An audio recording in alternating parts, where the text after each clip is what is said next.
If only it was that easy to edit videos. Alrighty, now for the part you've been waiting for, editing! But there is something we need to do first, and that's to get a cup of tea. The software's updating, so I might as well go and make one. Come on, let's go. Alrighty, let's first turn on the kettle, and we'll get that boiled. And we'll grab a cup. Good looking cup if I say so. Very nice. Next we'll need some tea. There we go, just some regular black tea. Nothing is extravagant. Oh, I did get that in. Now after that's finished boiling, we just pour it into the cup like this. And let that sit for a minute or two. Then we pour the milk in, and then the sugar. And stir it. And that's how you make a cup of tea. It is hot though, so be careful. Alrighty, got the tea, and it looks like this is finished updating, so let's get into the video then. Alright, let's start things off nice and simple. We'll need to grab our video file. Just so happens to be, where is it? Give me a minute. Just realized I did something wrong there.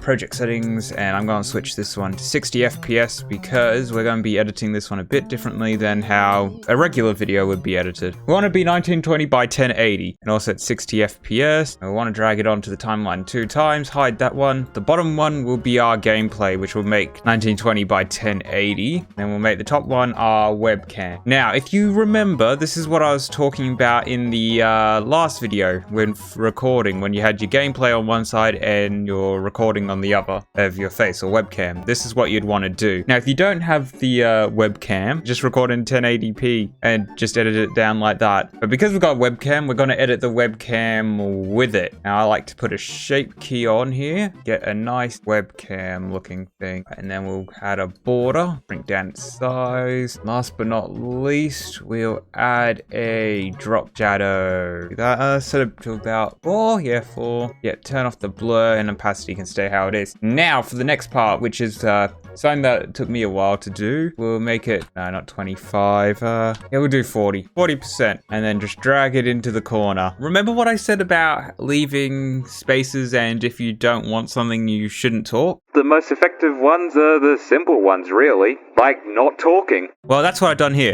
Anyway, whilst I'm waiting, as you can see here, I'm not talking at all. I've got all these spaces where I'm not talking. That's because nothing exciting's happening. And I talk when something exciting's happening, although I don't know if this is exciting. That's not exciting. So what I'm going to do now is I'm going to cut out all of these silent parts. So with the power of editing, I forgot what I said. Because I just trimmed it, I didn't take out any of the video. There's parts in here which won't work. Yeah, like where I'm doing a double take or I'm just re-saying the line because I didn't say it properly. This stuff needs to be taken out because no one wants to watch that, do you? There's probably someone out there who does. When recording and when editing, you're supposed to have a vision of what you want. Sometimes that works for me, sometimes we get stuff like this, where my original vision was overlooked because of this video. So all this here needs to go. Alright, and stuff like this also doesn't make sense. Like what am I talking about? Now, I'm going to show you what I'll do to edit this part here. Alright, so we're going to delete these. Then delete the filters and effects on these. I'm going to put it back down to here. Increase that so it doesn't overlap. Then we do that and make it bigger. And one thing I like to do is add some effects. So I like to use this one whenever something's wrong or I'm just talking weirdly, and I like to use a full black and white one when stuff has gone bad or I'm just scared, shocked, or something like that. To emphasize emotion or whatever. Another thing we could do, pan and zoom. Yep, that to there, that to there. We can also use the shape mask now on this. Not for the same thing that we used it on here, but instead another effect that I like to do where we increase the radius, increase the blur strength, where it looks like it just fades into it. That's good. All right, I think we can get rid of these. Now, because we got rid of the top audio, because there's synced audio, it just boosts it. We need to boost it by like 4. That way it's not peaking and everything. And now we can do a little thing of zooming on character face. Good, that's basically it for the intro as per se.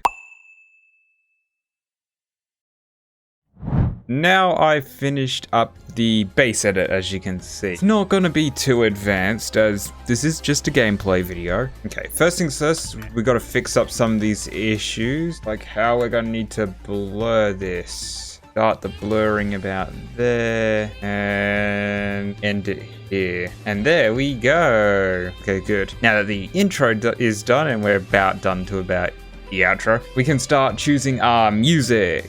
We need some sort of music, like we need to match the music to the mood sort. Okay, the Dodo Airlines host waiting music is probably going to be the best. Okay, cut that there, do that, move that there. And I'm going to mute it, but we'll make it quieter by about 5. Alrighty, Future Wind's here. I'm going to be taking over now because, as you can probably hear and see, it's quite late and I don't make too much sense from this point on. Weird random sad music. I think this is from Tomodachi Life actually, when these get divorced. I don't think I'm joking either. So, my main goal here is to add the audio, matching up the music to what's happening on screen, or trying to at least. With gameplay, I like to use a lot more energetic music. The stuff from the Sonic the Hedgehog series works quite well, if I'm going to be deadly honest. Prime example of using music to set the tone properly would be in that Stringers video that I released recently. I'd say I did a pretty good job of choosing the right music in that video. Exploding shots on a kiting weapon isn't that uncommon.